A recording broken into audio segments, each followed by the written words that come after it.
Olá, alunos! Sejam bem-vindos à aula de matemática. Sou a professora Heloísa Silva e na aula de hoje a gente vai estudar as medidas de temperatura, essa grandeza que é tão importante no nosso dia a dia.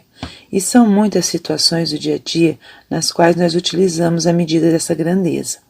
Vamos analisar algumas das situações que a gente usa no dia a dia e às vezes nem se dá conta que está fazendo uso dessa grandeza de temperatura. Observe na primeira imagem, a mãe fala, será que ele está com febre? Como é que a gente sabe quando a gente está com febre? Na segunda imagem, um dos meninos fala, qual é a previsão de temperatura de hoje? Como é que a gente sabe a temperatura do ambiente?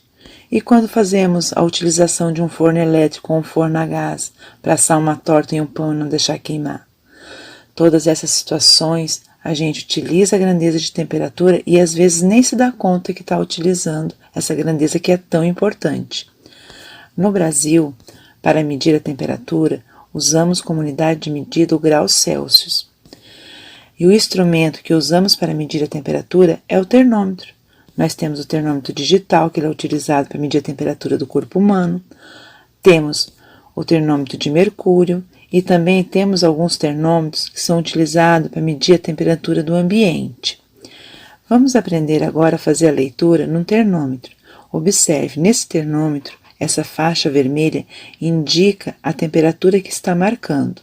Nesse termômetro está marcando aproximadamente 25 graus Celsius.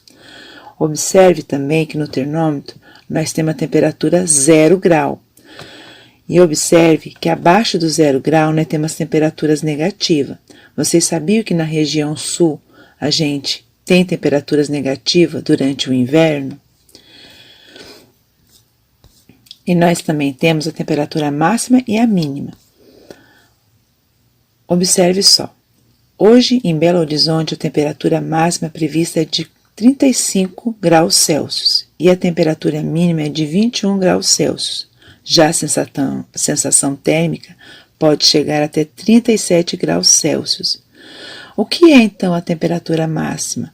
A temperatura máxima é a maior temperatura registrada durante o dia e a mínima é a menor temperatura.